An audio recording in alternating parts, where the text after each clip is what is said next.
É uma alegria a gente estar aqui com vocês. A gente pede desculpas que, por incrível que pareça, pela primeira vez na nossa jornada no simpósio de danças circulares para a educação, a gente vive uma pane tão elétrica, né, que deixou a gente assim bem elétrica para poder receber vocês dentro do horário. Então a gente pede desculpas por essa demora e agradece a presença nesse ciclo, né, de lives que a gente faz pelo simpósio, que traz, né, conversas que inspiram para a gente poder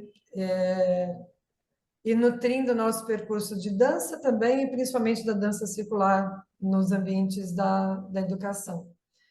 Então, acho que eu conheço a maioria, sou a Andréa, estou aí com essa equipe do simpósio, que vai dar boa noite rapidinho para vocês, e já já a gente vai ter a Vaneri, que no final vai fazer questionamentos bem importantes para as melhores alunas que estão aqui. Então, anotem tudo direitinho, que vai ter sabatina para as amigas mais frequentes, tá bom? Preparem-se.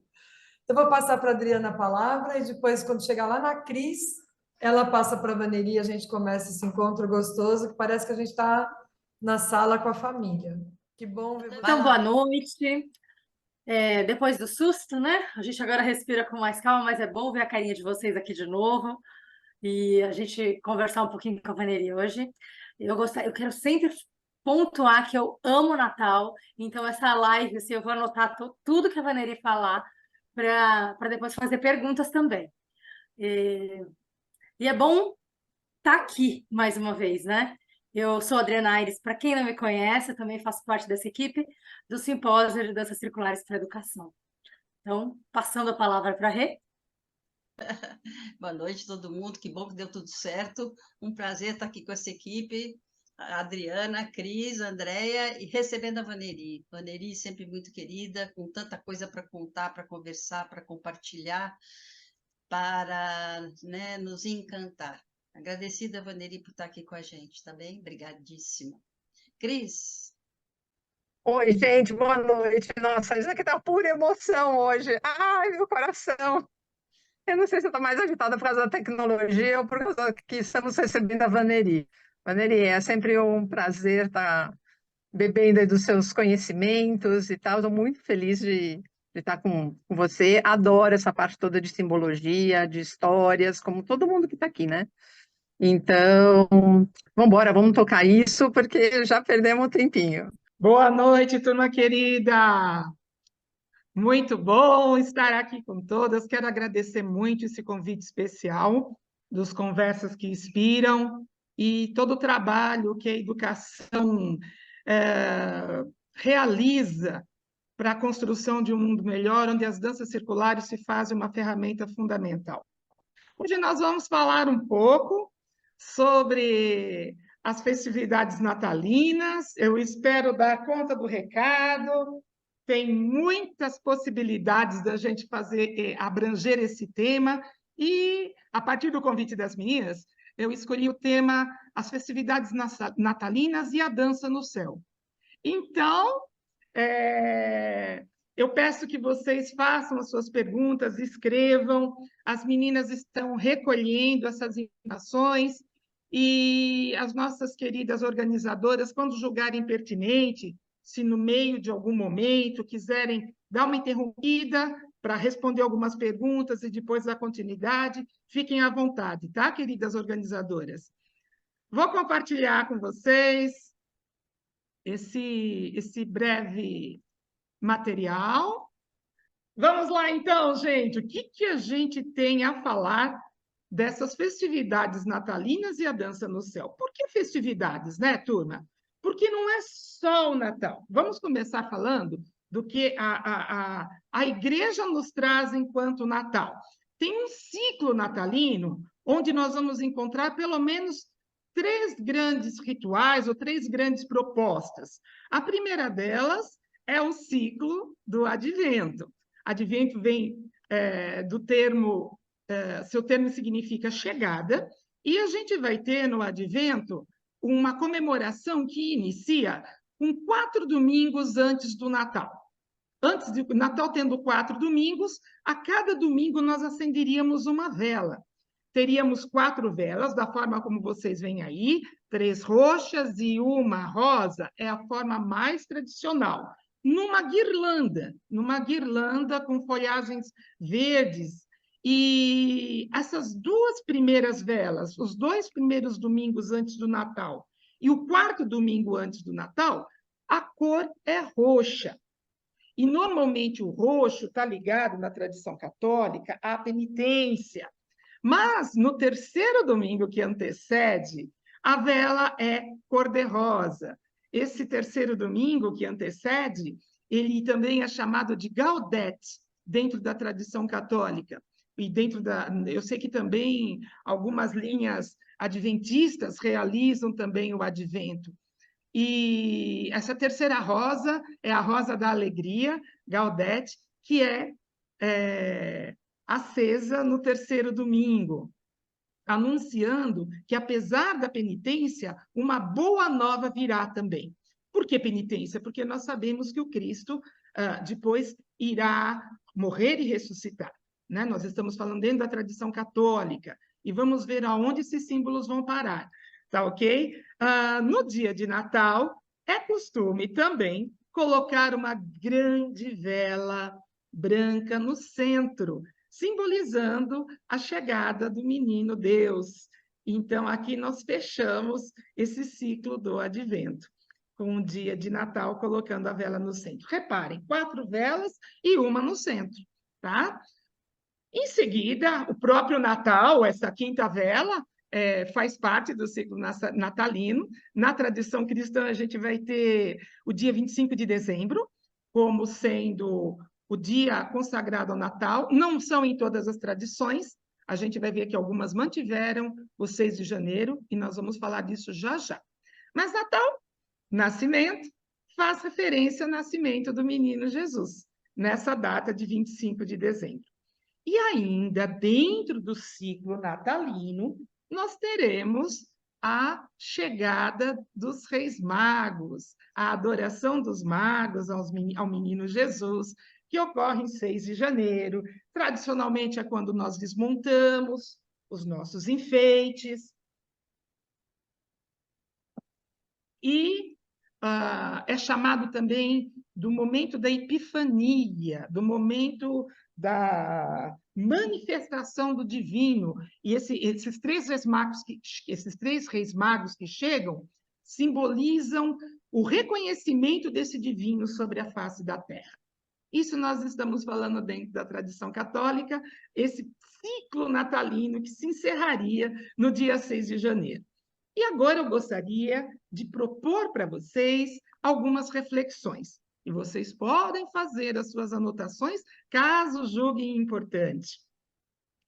O que tais festividades desse ciclo natalino têm a ver com o nome da nossa palestra, Essa Dança no Céu, né?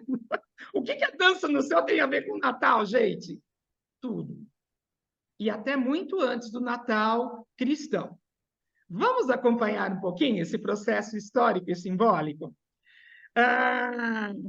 Essa é uma figura de uma paisagem do hemisfério norte, não sei de onde, mas que retratam as 4 estações, como vocês estão vendo aí.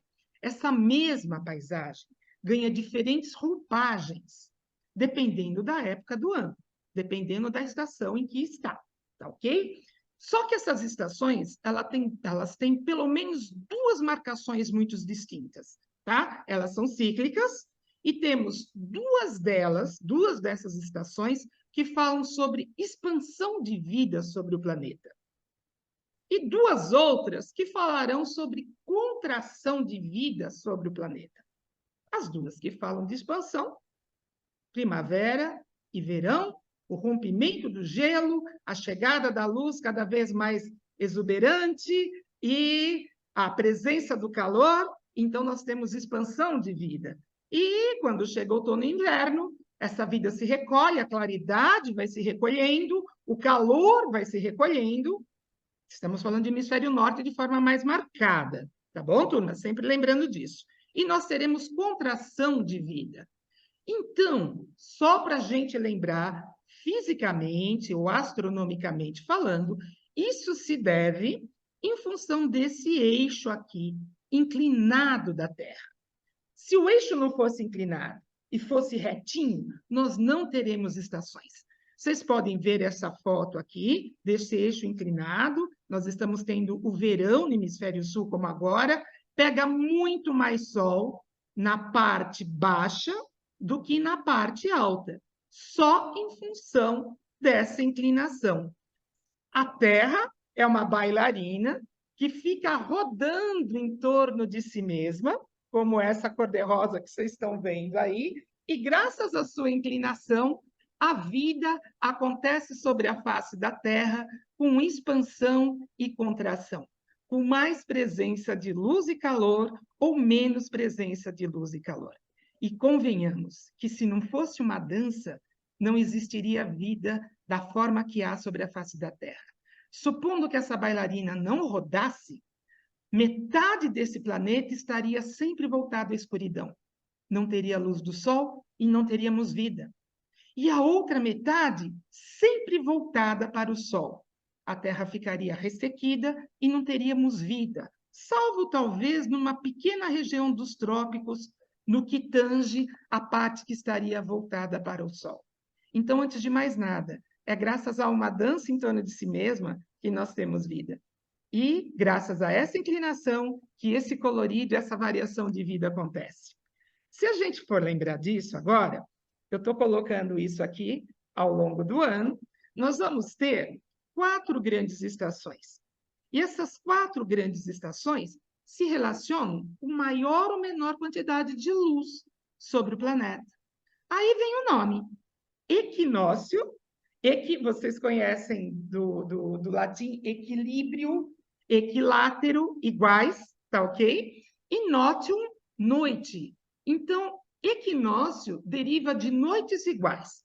Nós vamos ter o equinócio, o nós aqui de primavera, em setembro, e eles lá vão ter equinócio de primavera no hemisfério sul em março, e o vice-versa, né? Nós temos equinócio de outono em março, e eles têm equinócio de outono em setembro. Então, nós temos uma paridade, a mesma quantidade de luz, porque, como vocês podem ver, aqui, o eixo da bailarina inclinado não interfere, tá? Dessa forma aqui, ela recebe luz, a mesma coisa nesses períodos. E quando estamos nos períodos mais com menor disposição de luz e calor, dependendo do hemisfério, menor ou maior, é claro. Nós temos essa diferenciação.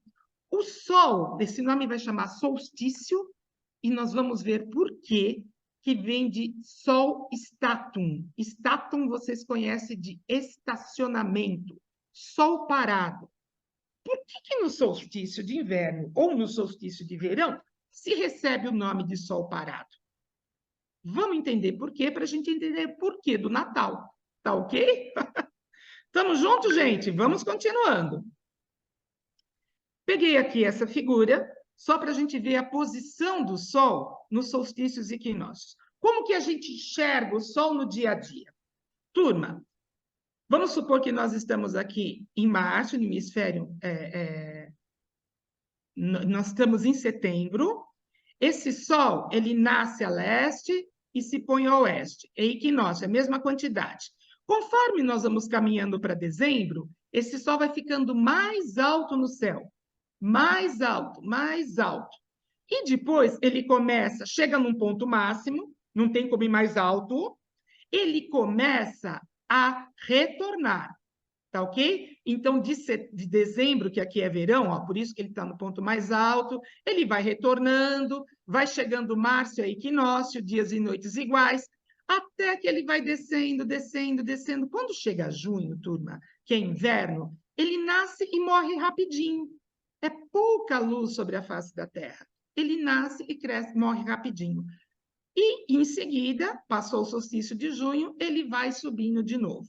Ele vai subindo de novo. Para vocês terem uma ideia, olha aqui essa foto que não é minha, coloquei a fonte aqui, é do professor Dulcídio, de São João Batista. No nosso solstício de inverno, o Sol fica mais à esquerda. Tá? Se vocês olharem o pôr do sol agora, é diferente do equinócio de primavera e equinócio de outono, onde ele fica numa posição mais central. E quando nós temos o solstício de verão, que é agora, ele está mais à direita, aqui no hemisfério norte, aqui no hemisfério sul, tá ok? O Sol não nasce sempre no mesmo lugar, por causa daquela figura anterior que eu mostrei para vocês. Quando ele está mais alto, ele está aqui mais à direita, tá? E quando ele está mais baixo no inverno, ele está aqui mais à esquerda. E no período de noites iguais, ele nasce, todos sempre nascendo a leste, mas mais numa posição central. Isso gera, turma, uma figura muito bonita que chama analema. Mas eu vou mostrar para vocês, eu vou contar o que acontece no dia 25, por que esse sol é chamado de sol estátum, solstício ou sol parado. Então, esquece a letra laranja aqui, escrito solstício, vamos pensar no hemisfério norte? No hemisfério norte, lê em branco aqui, tá? O sol vai estar baixo no solstício de dezembro, agora. Lá é frio, nasce e morre rapidinho, tá? Os equinócios invertem e o sol vai ficar lá em cima, no alto, no mês de junho. Então, quando for São João, lá é calor, e aqui para a gente vai ser frio, e por aí vai, tá ok? Esse motivo, chamado sol estátum, é porque, vamos chegar aqui, ó. Quando que entra o nosso verão, ou então o inverno do hemisfério norte? No dia 21, certo? Ok. No dia 21, o Sol está nessa região mais baixa. A tendência é ele começar a subir. Só que chega o dia 22, ele não sobe. Ele continua nessa região mais baixa. Nasce e morre rapidinho. Meu Deus, que medo. Chega o dia 23, ele nasce e morre rapidinho. O Sol morreu lá. O Sol não vai voltar. Mas, de 24 para 25, começa a sua subida. Então, ele fica 3 dias estacionados no ponto mais baixo, de 21 a 24. E só de 24 para 25, ele começa a fazer ascensão. Ele começa a dar indícios de caminhada em direção ao seu futuro equinócio. O mesmo solstício acontece no verão, tá ok? Quando chega dia 21, para nós de junho, é o inverno, mas para eles é o de verão. Quando chega no dia 21, o sol fica parado lá em cima. No dia 22, fica parado, parece que não vai descer mais. Eternamente sol. No dia 23, parado. Mas de 24 para 25, no São João, no nosso, esse sol vai começar a descer. Olha, 24 para 25 é alguma data? Tá ok? Essa aqui é um analema, tá? É só para vocês verem. Lembra aquela figura das montanhas que eu mostrei para vocês nascendo em diferentes pontos? Essa é uma fotografia que o fotógrafo teve a paciência de deixar a câmera no mesmo lugar e todo dia registrar a foto no mesmo horário. No mesmo horário. Então, é esse o desenho que se forma. Uma lemniscata no céu chamado analema. Aqui, nesse caso, hemisfério norte, ó, aqui é o 21, 22 e 23 de dezembro. O sol veio descendo, chegou no dia 21, ele não sai daqui. Parece que ele não vai subir. Mas de 24 para 25, ó, aqui, ó, seria esse pontinho. Ele começa a sua ascensão. A mesma coisa aqui quando for verão. Tá ok, turma? Esse é o... Aqui eu estou mostrando... Se você procurar na Lema, você vai encontrar vários. Esse aqui é de Hong Kong. E você pode fazer o seu analema.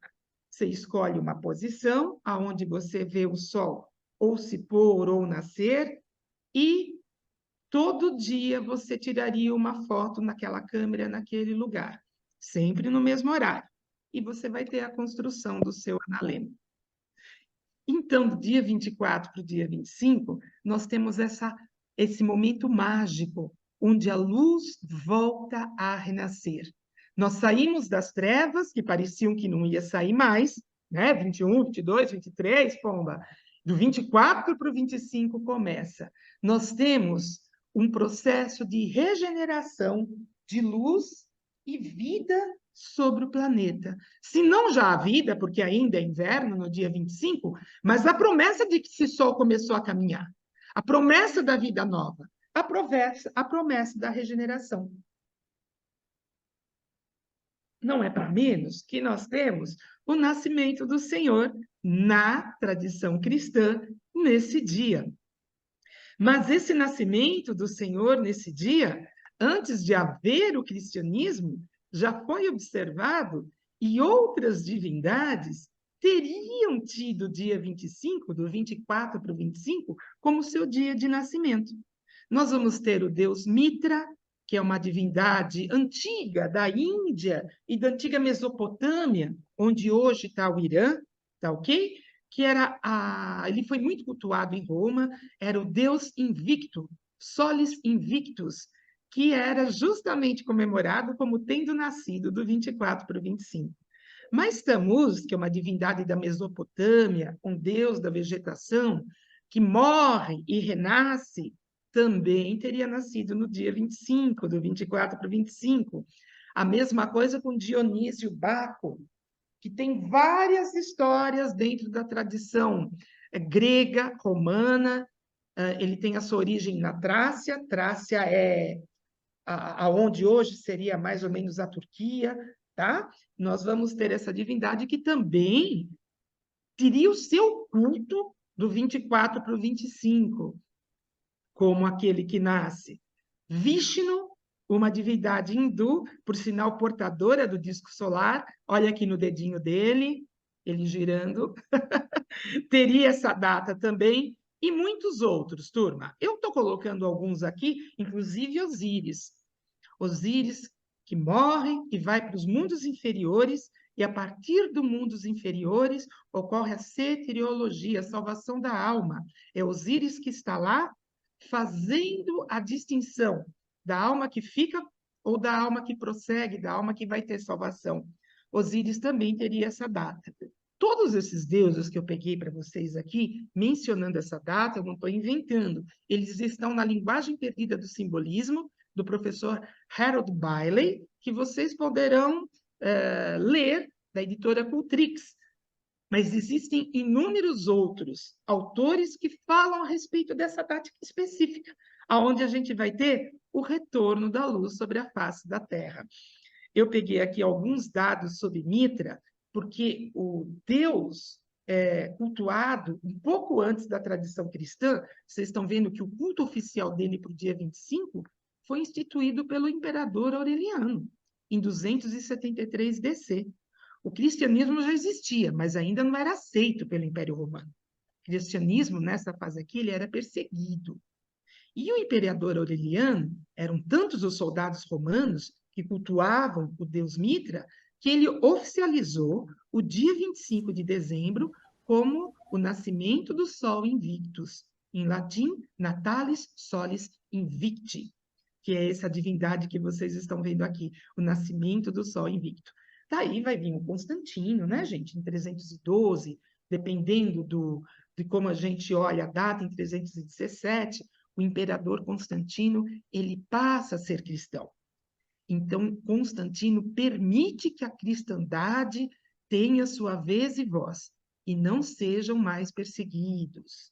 Aí, isso, com o passar do tempo, vai acabar mudando um pouco mais, vai vir Justiniano, virão outros que vão transformar a religião cristã como única, e a partir daí ela passa a perseguir as pagãs. Mas quando Constantino chega, em 313 ali, 300 e alguma coisa, ele aceita a cristandade e as outras religiões. Depois isso vai ficando mais pesado. Tanto vai ficando mais pesado, gente, que em 350, o Papa Júlio, já foi o Constantino, ele vai separar as coisas, mas não tinha como separar a data de Mitra. Eram muitos romanos, muitos soldados ainda cultuando Mitra. Então, o que ele faz? Se não podemos vencer, juntemo-nos a ele. A data do nascimento de Jesus passa a ser 25 de dezembro. Papa Júlio I. Vocês vão encontrar variações. Alguns vão falar a data de 350 DC, que o Júlio faz isso, outros vão falar 354, há pequenas variações. Tudo bem até agora? Podemos continuar? Qualquer coisa vocês falam, amigas coordenadoras vão anotando, tá ok? Reparem, eu vou pegar um pouquinho essa qualidade, porque vale a pena a gente acompanhar depois. A gente vai ter nos cultos à Mitra, isso daqui está dentro de um local em Roma, o aspecto solar, o Sol vai estar presente, mas também o aspecto lunar, que pode ter elementos ligados à parte mais negativa, porque como o Mitra, ele veio lá do Irã, tá? Nós vamos ter uma influência do zoroastrismo, o Deus bom e o Deus ruim, Ahura Mazda, o bom, e Hariran, o ruim. Então, essas coisas vão estar presentes. Vocês vão encontrar aqui, olha, por exemplo, a serpente, que está se aproximando, com uma conotação mais lunar ou negativa. Nós vamos trazer isso aqui com um pouquinho mais de detalhes, só para a gente ver a importância dessa divindade. Mas como se não bastassem, olha só, no culto de Mitra, vocês estão vendo aqui em Roma, um Mitraeum. Perdão, em Roma não. Tem vários Mitraeums em Roma, mas esse é em Israel, tá? Eles estavam espalhados porque o culto de Mitra era muito grande, espalhados por todo o Império Romano. Aonde o Império Romano chegou, eles faziam um Mitraeum. Mas por que fazia essa caverna aí? Porque, segundo a tradição, o Mitra, ele teria nascido dentro de uma caverna. Ele teria nascido dentro da rocha, aquilo que é chamado a pedra geradora, perto de uma fonte sagrada, aonde também haveria uma árvore. Assim costuma dizer as lendas. Já viram também alguma correlação de alguém que nasce possivelmente numa caverna, numa gruta? Nós vamos ter, então, essas divindades solares nascidas nas grutas, porque justamente a caverna é um local de passagem das trevas para a luz. E isso também vai ser associado à cristandade. Nós não vamos encontrar gruta necessariamente na cristandade. Nós vamos encontrar a manjedoura, algumas falas em Lucas, mas vem de empréstimo esse sincretismo para que a nova tradição, que em 354 passa a ser exclusiva, e o mitraísmo tem que ser deixado de lado, esse sincretismo tende a trazer esses dados para a cristandade, e a partir daí há uma migração de culto, tá ok? É uma migração de culto. Mas nós veremos mais adiante que isso não tira em nada o valor daquilo que nós vemos dentro da cristandade, tá ok? Turma, aqui está o Mitra, olha. O Mitra significa, olha só, o que significa Mitra? Há muitas discussões, mas significa aquele que fez aliança, aquele que faz ligar, aquele que obedece ao tratado, o acordo, a promessa. Promessa de quem? Porque Mitra nasce da escuridão, mas ele é filho do sol. E havia um mensageiro, que é o corvo, um mensageiro que mencionou a Mitra, que seu pai, o Sol, pediu que ele encontrasse um touro que é ingênuo, um touro que é puro, mas que deveria ser sacrificado. E a partir do seu sangue, a remissão do mundo. A partir do seu sangue, a construção desse novo mundo ia acontecer. Mitra, como vocês podem ver, ele mata o touro, mas com uma face de consternação. Ele não olha para aquilo que ele está fazendo. Ele faz porque é aquilo que tem que ser feito. Da morte desse touro, que está ligado à terra, que está ligado à tradição agrária, ele se transforma numa espiga de trigo. O rabo do touro, como vocês podem ver, vira uma espiga de trigo. E o seu sangue se transforma em vinho. Nós estamos falando de um culto que ocorrera na Índia e depois, com correlações na antiga Mesopotâmia e no Irã, desde 1400 AC. Desde 1400 AC, tá ok? E esse vai ser mencionado, que da morte desse touro, um animal muitas vezes visto como um símbolo de força, fertilidade e, ao mesmo tempo, pureza, dessa morte brotaria a nova vida. O renascimento foi uma ideia essencial, era uma ideia essencial nos cultos mitraicos, tá? Nós vamos ter também aqui a figura da serpente, que dificultava essa ação de Mitra. Lembra dos dois deuses que eu falei? Tinha a Ahura Mazda, que era o bom, nós estamos falando que temos influências Zoroastra aqui, tinha Harirã, que era o deus mau, que também poderia ser expresso por uma força lunar, onde estava aqui a serpente, o escorpião. Reparem que o escorpião está mordendo o quê? Com todo respeito, o saco escrotal do touro. Escorpião, fecundidade, saco escrotal, tá ok? Nós temos aqui tudo relacionado à regeneração e vida nova. Já viram isso em algum lugar? Um sol e uma lua, ou ainda o alfa e o ômega, aquele que morre sem ter o motivo para o qual, o touro que morre, o cordeiro que morre, uma lança mata o touro, da onde vem o trigo e a uva. Com esse touro que morre, a terra renasce. 25, lembra? 24 para o 25, o sol volta. Então, a terra é promessa, esse sangue que é entregado à terra é promessa de vida nova. É promessa da uva, que vai chegar, e o vinho, é promessa do trigo.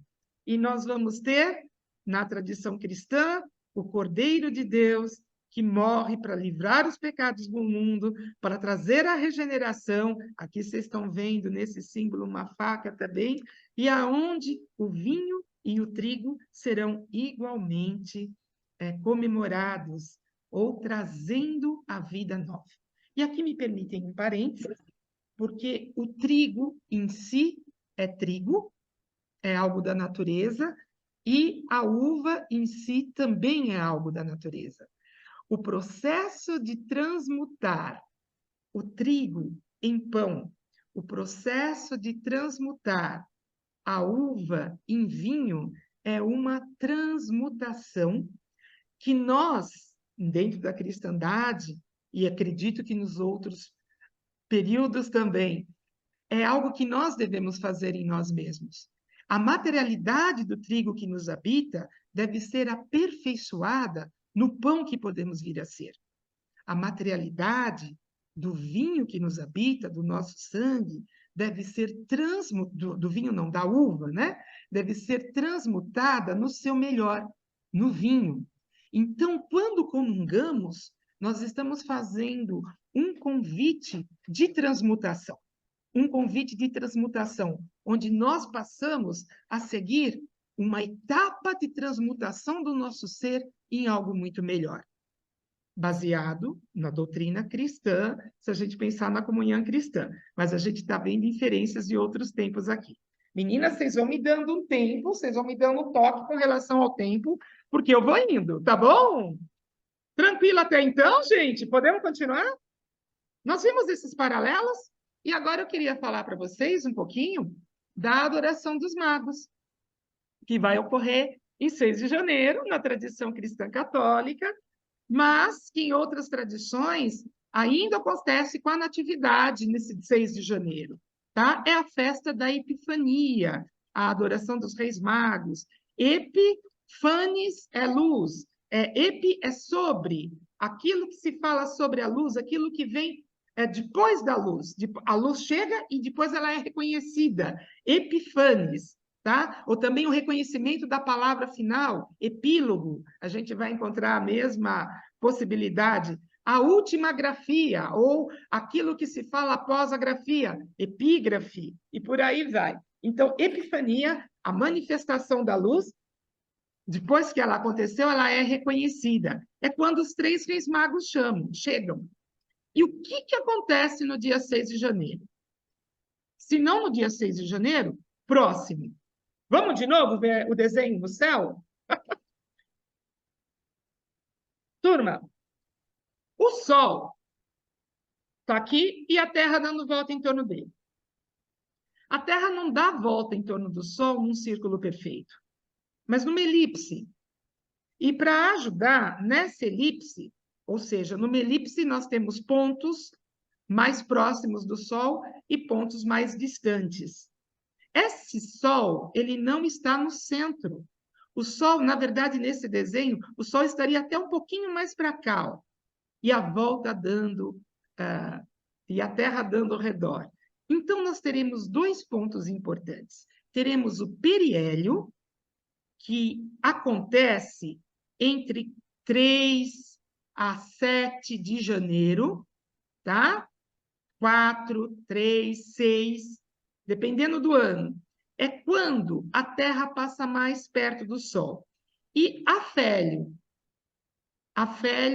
é quando ele passa mais distante do Sol. Hélio, Sol, af, distante.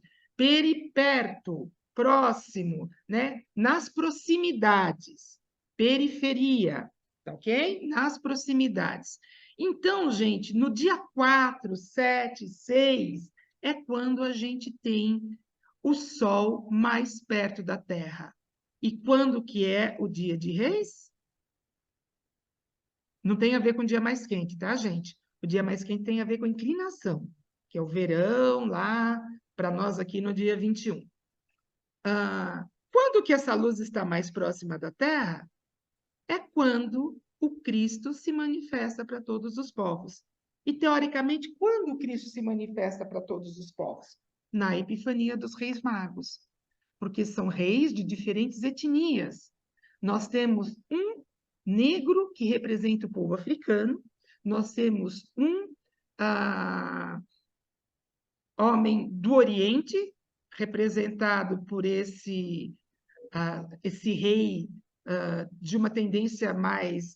quando eu falo oriental, eu não estou falando necessariamente asiática, tá ok? Mas ali das proximidades do Oriente Médio, e nós temos um branco que representa o europeu. Se eles eram assim, nós temos alguns resquícios que falam, mas não nos evangelhos canônicos. Não nos evangelhos canônicos. Eu vou mostrar para vocês onde é que se fala. Mas é justamente no dia 6, quando o periélio, com certeza, está acontecendo, que tem esse reconhecimento do divino que chega sobre a terra.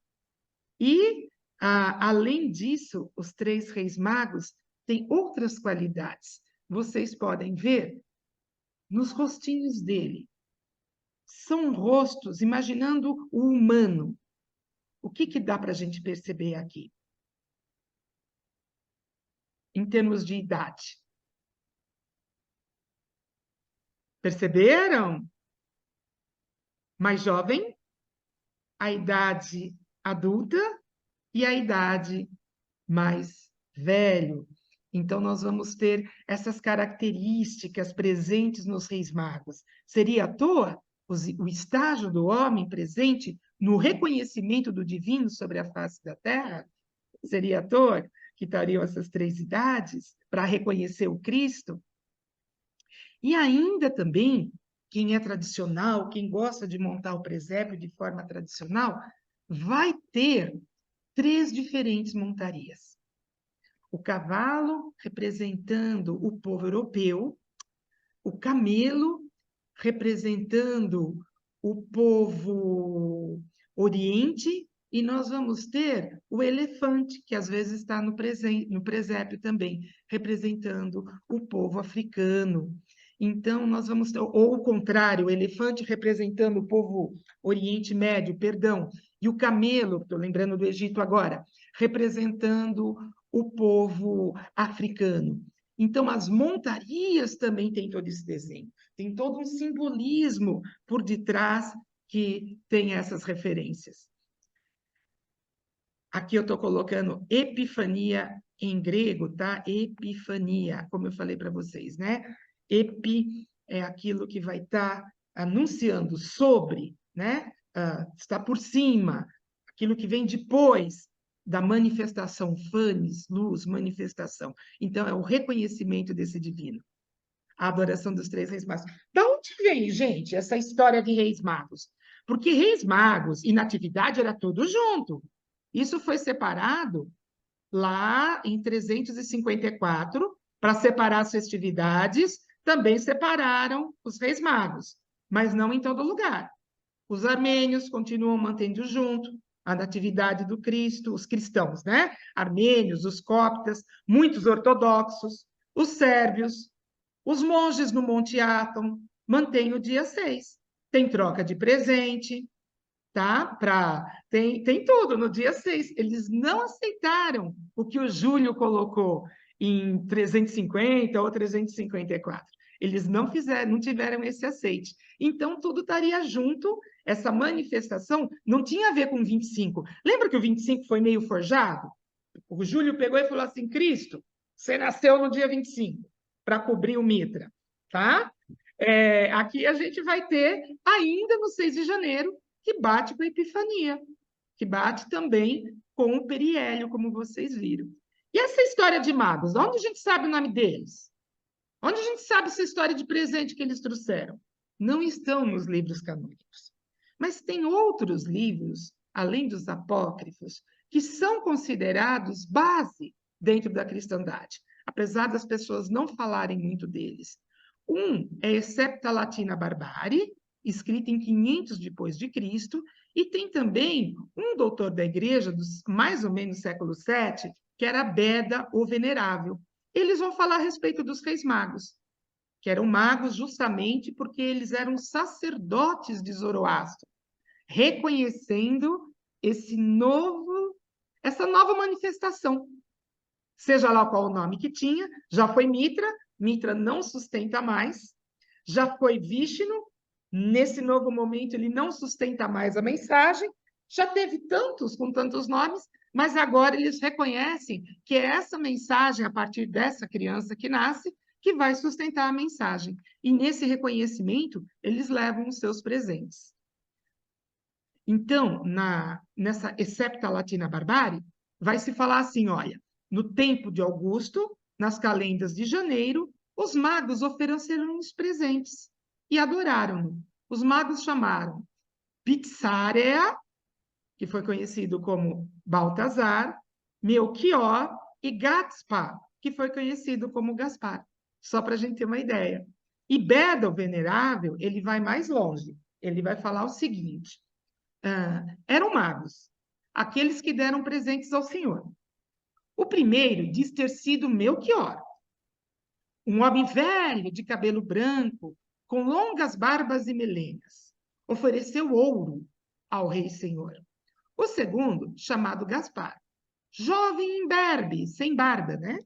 E rubicundo, avermelhado, pele muito avermelhada, clarinho, né? Com incenso, oblação digna de um Deus. Deus honrou. O terceiro, moreno, totalmente barbudo, chamado Baltazar, com mirra, assinalou que o filho do homem vai morrer. Então, é Beda que nos traz os presentes, e a partir daí, a gente vai ter essas correlações. O ouro, representando que esse ser que nasce era um rei, só que não era um rei material, mas ele recebe o ouro para trazer essa noção de um possível retorno também à idade do ouro. A partir daquilo que Cristo traria, a grande pedra alquímica que transmuta o chumbo em ouro. Também nós temos esse olhar. O incenso, que era digno dos deuses na antiguidade. Por que o incenso era digno aos deuses? Quando você queima incenso, o que tem? Quando a gente queima incenso? Fumaça e um calorzinho, o fogo. O fogo e o ar, representado pela fumaça, sobem. Então, eles eram oferecidos às divindades. Já a água e a terra, não adianta você jogar para cima que elas descem, diferente do fogo do ar. Então, não eram oferecidos às divindades, né? Nas divindades celestes que eu me refiro. E, por fim, a mirra, porque a mirra você faz um pasto que cura feridas, e aquele homem sofreria, apesar de ser um rei. tá? Então, nós temos aqui essas informações que nos foram dadas. Esses reis também foram associados às 3 Marias que estão no céu. Essas 3 Marias, aqui está Órion, não parece uma constelação com uma pessoa segurando um arco e, assim, alguma coisa na mão, né? E aqui, ó, na cintura de Órion, estão as 3 estrelas, as 3 Marias, ou também tido como os 3 reis magos. E não é, gente, que o mesmo desenho das 3 estrelas no céu, na constelação de Órion, estão na Terra representados por várias construções. Esses 3 reis magos no céu, essas 3 Marias, estão representados no mesmo alinhamento das pirâmides do Egito. Vocês podem ver aqui que as 3 Marias, elas não estão numa linha só. Não está vendo uma tortinha aqui? Será que quando a pessoa fez as pirâmides, cada um fez no seu tempo, mas será que essa coisinha torta aqui foi feita sem querer também? Então, turma, estou trazendo também para vocês a Folia de Reis, que é uma manifestação que ocorre em Portugal, que nós recebemos aqui no Brasil, mas que ocorre em vários outros lugares. Ela é feita durante todo o ciclo natalino, não só no dia 6, durante todo o ciclo natalino. De 20 de dezembro a 6 de janeiro isso vai acontecer. As pessoas visitavam as casas, antes eram só homens, diferente da Folia do Divino, que é durante o dia, pela manhã, nós vamos ter a Folia de Reis à noite, até o sol raiar. Vão de casa em casa, oferecem os seus louvores, e se o dono das casas aceitarem a sua presença, abre-se onde há farta comida. É como se fosse a Epifania. Eles fazem um chamado e a casa que abre reconhece essa presença do divino. Eles passeiam, entregam a bandeira do divino para o dono da casa. Com as suas cantorias, enquanto eles cantam, o dono da casa passeia por todos os quartos, pedindo saúde, proteção, prosperidade, que é o tema que a gente vai encontrar nas folias do divino. Depois ele devolve a bandeira, tem a cantoria que continua na frente do presépio, e aí o dono da casa, de bom tom, ofereceu um jantar, um café ou alguma coisa assim.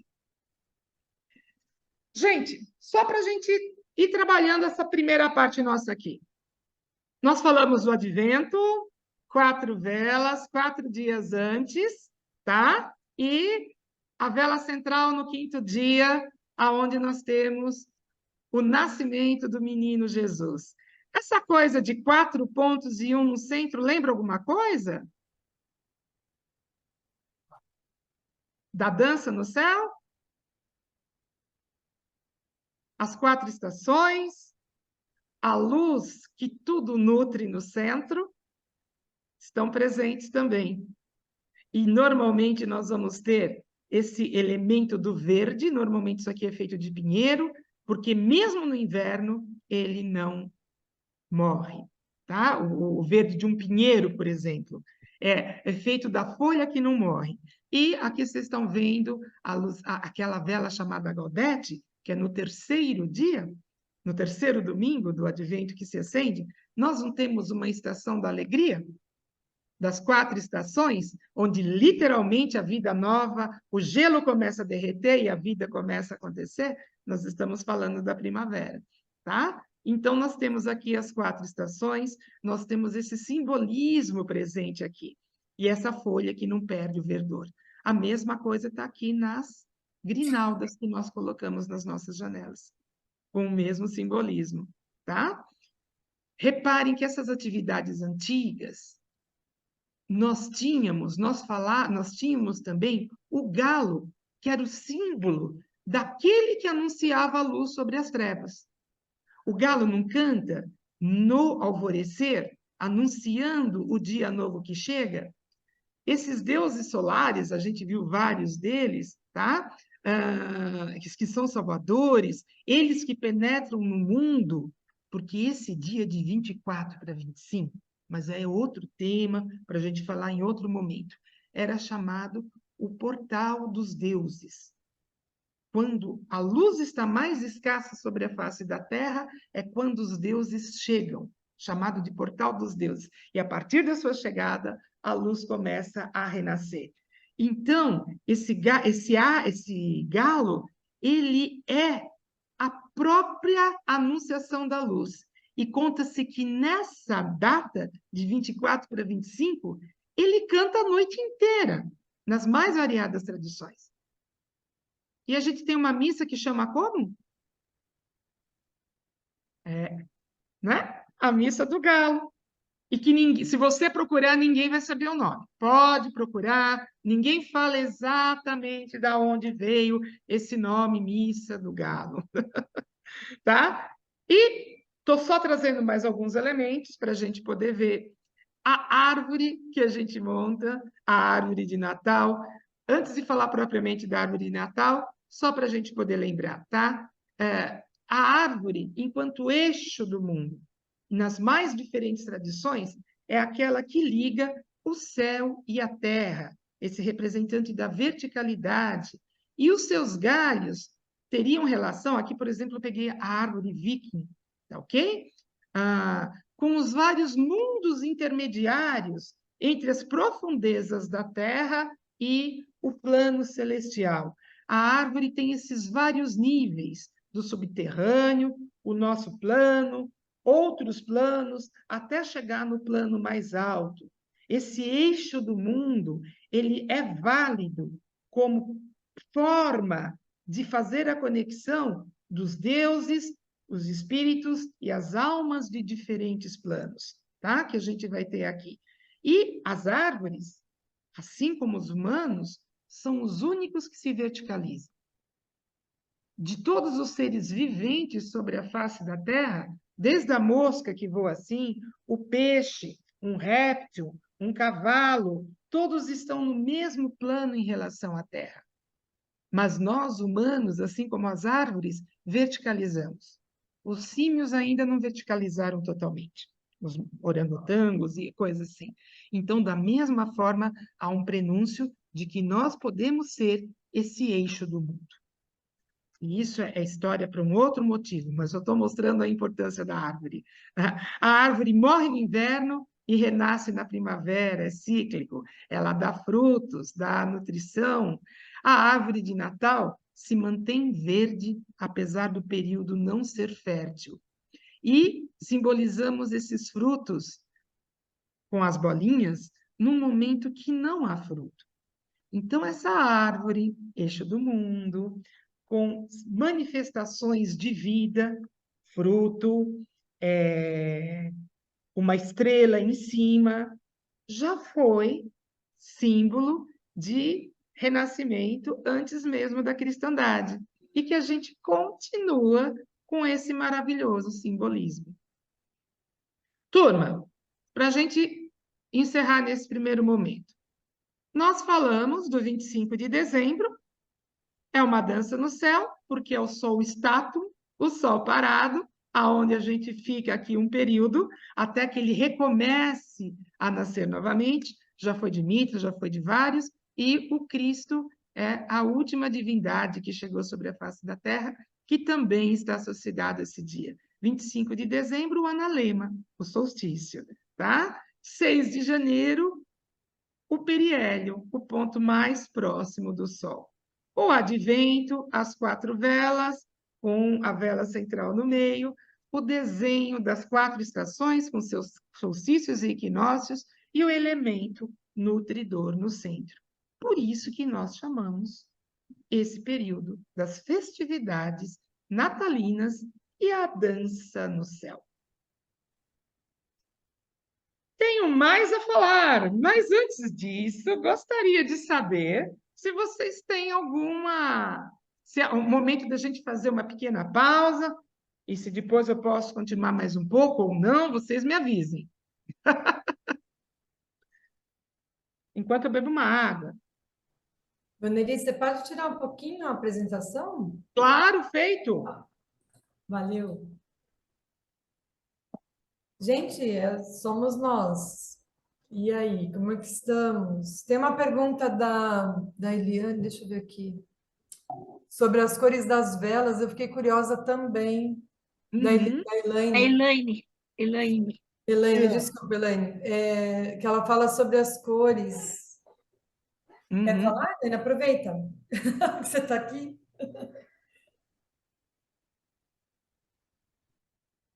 Pode falar, Laine. Não, é que tem uma outra tradição, não sei, que fala da cor verde, da cor vermelha, da cor rosa e cor branca na guirlanda do advento. Então, eu Tá. queria entender, porque falaram isso também, eu queria entender por essa diferença. Amiga, o que eu posso te responder é com relação à cristandade, porque foi da onde eu vim, da origem que eu poderia falar alguma coisa a respeito disso. Mas não menos a gente sempre vai encontrar correlações, tá ok? Você pode verificar que dependendo da época do ano, a roupa do padre muda.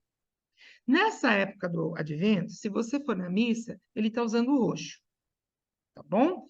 Com exceção do terceiro domingo antes do Natal, Gaudete, onde ele usará rosa. Mas não é só no Natal que isso acontece. No momento da Quaresma, também ele vai usar o roxo. E vai ter pouquíssima vez, um momento só, que ele vai usar o rosa, tá? Dentro da tradição cristã, o roxo representa a penitência, porque Cristo, segundo a tradição cristã, lógico, né? Ele deu a sua vida por nós. Ele morre e nesse momento nós temos a penitência. Mas essa vida, essa morte que ele trouxe, que ocorre com ele, é para sustentar a vida nova. Isso é motivo de alegria. E na tradição católica, nós temos o rosa, que vai receber isso, tá? Justamente esse momento primaveril que tem a ver com a vida nova que vai chegar a partir de Cristo. É gozado porque alguns católicos mesmo que falaram dessas outras cores e eu também não entendi por quê. Tem mais, viu? Tem Fala mais esperança, tudo. verde, né? Tem outras coisas assim. Se tiver mais alguém, eu estou vendo a Pozinha. Obrigada, Van. Isso, deixa eu bisbilhotar aqui também. Eu tenho mais Na, coisinha para falar depois. na antroposofia, que tem essa ligação com as cores das velas, eu acho que depois até outras pessoas mais chegadas, mas eu achei muito lindo porque eles fazem essa correlação das velas com os diferentes reinos. A vela azul para o reino mineral, a vela verde para o reino vegetal, vermelha, amarela para o reino animal, também tem variações. E a vermelha para os humanos. Então, como se fosse cada reino se preparando para essa luz que vem, né? Então, tem uma porção de histórias muito meigas, muito lindas associadas a cada um disso, como isso tinha a ver com a passagem de José e Maria para até chegar em Belém, e a montagem do presépio também. Ele é montado aos pouquinhos. Então, na primeira semana, coloca só os elementos só minerais, né? As pedras, a água, essas coisas. No segundo, coloca plantinhas. No terceiro, os animais. E no quarto domingo, só que coloca os humanos. E no último, aí Jesus só entra nesse dia. Eu acho muito bonita essa, porque tira aquela, no período que antecede ao Natal, aquela visão só de presente, de comida, de o que eu vou comer, o que eu vou dar para quem. E faz essa associação de todos os reinos se preparando para a luz divina que vai chegar. É muito bonito. Muito legal, minha querida. E você sabe que nos ícones ortodoxos, nós vamos encontrar a presença desses três reinos nos quadros referentes à natividade. Vai estar lá reino mineral, vegetal, humano e o crístico. Só vou mostrar, gente, na mensagem cristã, um ícone ortodoxo. Eu peguei 2 ícones ortodoxos, tá? E nos ícones ortodoxos, a Epifania, os reis magos, que vocês estão vendo aqui, ó, pode ser esse ou pode ser esse, os 3 reis magos, estão junto com a natividade, junto com o 6 de janeiro, junto com o 25, tá? Então, é num período em que ainda não se separaram isso, que a gente vai encontrar esse tipo. Eu gostaria que vocês reparassem que o Cristo, ele está numa tumba, mostrando que ele nasce, ele é luz, e ele está envolto numa mortalha e numa tumba, como vocês podem ver, porque a sua morte já representa renascimento, tá ok? Essa criança nasceu para morrer, mas a sua morte é a presença da vida nova. A gente vai encontrar aqui também, turma, os anjos chamando os homens, isso vai estar em Lucas, e aí nós vamos ter uma canção muito cantada nesse período, quando os anjos chamam os homens, né? Fiéis caminhantes, que é o Adécio Fidelis. Representa exatamente esse período aqui. E depois, o coro de anjos, que vem anunciar a presença do Cristo. Glória in excelsis Deo. E aí a outra música muito usada, que nós temos na tradição cristã, o Glória in excelsis Deo. Olha os 3 reis magos aqui. Tá? Aqui está aparecendo só 2, mas aqui eles aparecem em 3. Tá? Nós vamos ver de novo essa história das idades. Eles veem a luz pelo conhecimento, e os pastores veem a luz pela fé, pelo caminho da confiança e da fé. Tá? São 2 formas que a gente vai ter aqui. Vocês estão vendo essa conexão do ponto mais escuro com um ponto mais iluminado. O Cristo, ele nasce na caverna escura e ele ressuscita na tumba. É da escuridão, quando a gente está no ponto aonde se faz possível perceber a luz a partir da escuridão, né? Então, é um lugar onde a morte e o renascimento se encontram. Aqui vocês estão vendo Maria, ela está de ladinho, pensando o que vai ser desse menino, uma vez que ela já sabe de seu destino. E aqui vocês estão vendo José. Aqui é tido José, gente, como uma tempestade interior. Ele está pensando, o que eu vou falar dessa criança? O que eu vou falar? Como que ela estava grávida? Como que eu vou falar sobre isso? E aparece esse ser com uma pele que é tido como o próprio demônio, tentando ele. Então, é aqui a prova de fé que a gente se coloca, que esse quadro quer mostrar, tá? Ele está baseado também em um apócrifo, o apócrifo de Tiago, esse quadro, aonde tem referência às parteiras que auxiliaram no nascimento de Jesus. 2 parteiras, uma delas, inclusive, tem nome Salomé. Isso só está nos apócrifos. Tá bom, turma querida? Vocês estão vendo que a montanha, ela cresce, a montanha, a terra, vai para cima como fermento. Isso está anunciado em Isaías, eu não vou ler agora, mas vocês procuram em Isaías 2.2, a terra que vai em direção ao alto, tá? E também temos a presença de uma árvore, porque esse menino que nasce, como diz Isaías também, ele é da raiz de Jessé, que é da casa de Davi. Jessé é o pai de Davi, né? Então, Jessé é a raiz, Davi e Salomão são os troncos, Jacó é o pai de José, tá? Também é o tronco, e, por fim, não só o pai de José, o padrasto de Jesus, mas olha que curioso, apesar de ser padrasto, eles colocam aqui José como pai. Não faz a gente pensar um pouquinho? Mas Maria também era da casa de Davi. Os 2 eram da casa de Davi. O Joaquim, que era pai de Maria, era da casa de Davi. Tá? E, por fim, no ápice, Maria com o seu fruto, a flor e o fruto. De Jessé nasceu a vara, de Jessé nasceu a vara, da vara nasceu a flor. E aí vai, né? Turma, isso lembra alguma coisa? Raiz, troncos e frutos, até chegar à luz que está no ápice, tá? Então, é só para a gente ter uma ideia. E encerrando, olha aqui o burrinho e o touro. Olha a cara do burrinho. É cara de bons amigos? Né? Lembram lá do Mitra, aonde tinha o sol e a lua? onde também tinha os aspectos positivos e negativos, mas a cristandade não vai falar isso, tá, gente? A cristandade vai falar: o boi reconhece o seu dono e o jumento a manjedoura de seu senhor. Ok? Só para a gente fazer as devidas referências a Isaías. E é isso, turma, que eu queria mostrar para vocês, que essa conexão de noite e dia, de claro e escuro, a gente vai encontrar, olha, aqui que vocês estão vendo, no meio dessa conexão da luz para o interior da caverna, a gente tem o símbolo que vocês viram das 4 pontas com um ponto central. Alguma relação com solstício? O pessoal daqui que é da geometria sagrada, alguma conexão com o 5º elemento? Alguma relação com essa proposta que a gente viu aqui? Tá? A montanha sobe, a caverna desce, e daquilo que sobe e desce, nós temos esse símbolo também. Só para encerrar. Tá bom, gente?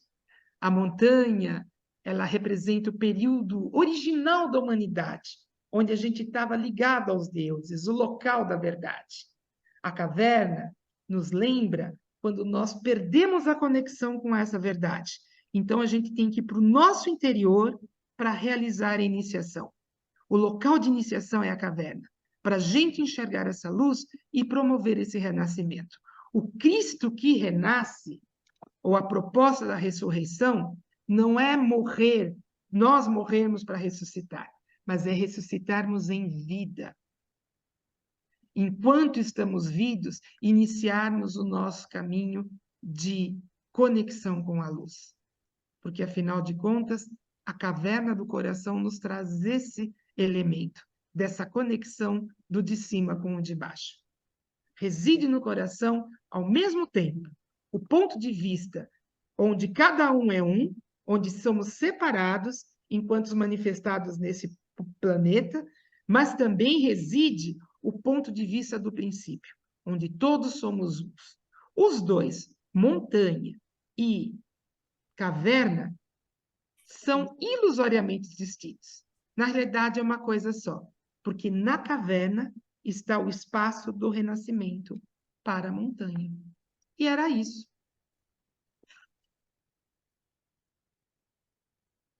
Espero ter trazido essa conexão simbólica, conectando com as danças do céu e explorando um pouco mais os símbolos tão presentes no Natal, que estão presentes, sim, nesse novo avatar, ou seja, esse que chega agora e nos traz essas tradições, mas que já estiveram presentes em outros momentos, de outro jeito na humanidade.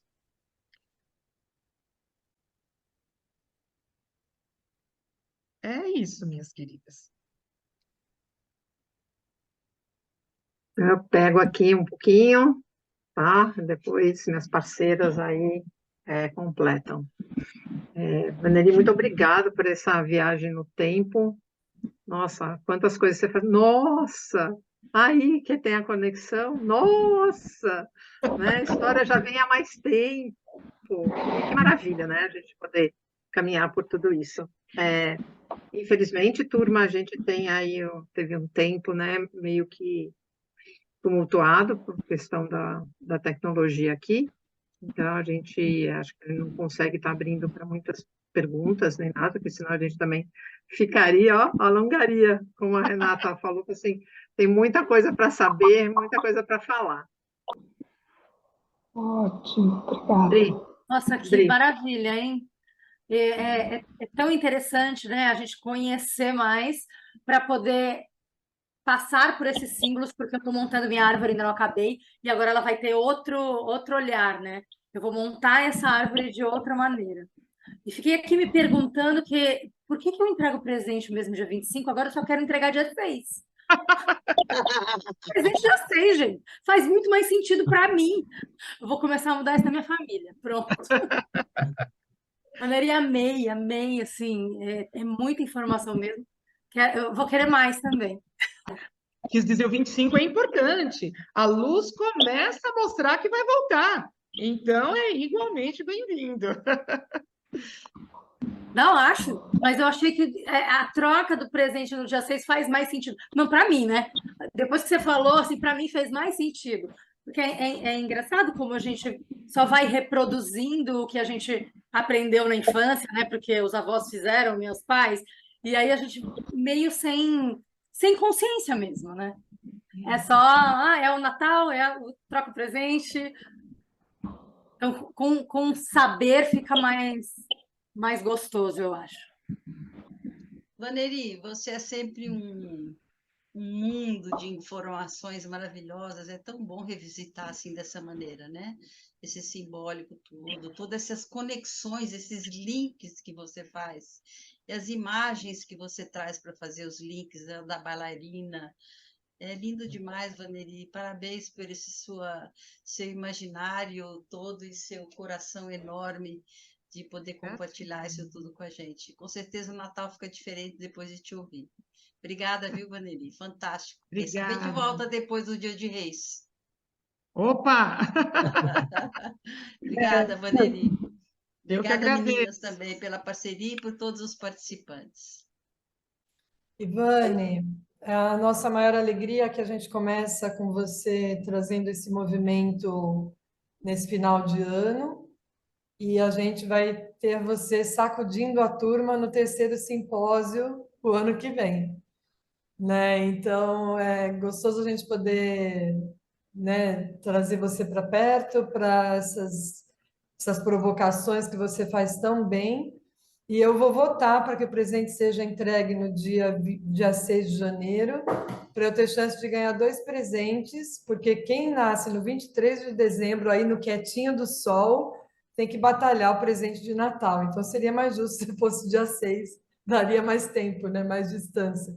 Interessante isso, não conhecia esse movimento, foi gostoso de ver o significado dessa chegada da luz, bem bonito. Obrigada, Vani. E vai deixar o nosso final de ano, acho que bem mais fundamentado, né? Muito gostoso. Então, para dar uma amarrada aqui, mais uma vez, a gente agradece a presença aí de todo mundo. Perguntaram aqui se vai ficar gravado. Sim, já está gravado, daí a gente tem um tempo para poder baixar e ir para o Face e tal, para estar compartilhando com outras pessoas, que esse era o intuito, né, primeiro, de estar divulgando por lá. Como a Andrea falou, a Vaneri vai estar trazendo essa luz toda, né, inerente a esse conhecimento e muitos outros, porque ela vem para o terceiro simpósio, que vai acontecer em São Paulo, né, já transitou por Santos, né, nós estamos quase 4 casinhas já, quase, né, já fomos para Santos, já veio esse ano em Itu, né, o ano que vem vai estar acontecendo em São Paulo, e a Vaneri já foi convidada para estar com a gente, trazendo esse simbólico na dança circular. Turma, muito obrigada pelo apoio, mais uma vez, de vocês estarem aqui. Vaneri, fantástico, delícia. Então, Dia de Reis, a gente se fala novamente para poder começar o ano mesmo, de maneira diferente. Então, muito obrigada, pessoal. Uma ótima noite para vocês. Boa noite. Uma Boa boa noite. noite. Boa noite. Boa noite. Boa noite. Boa Boa noite. noite, gente.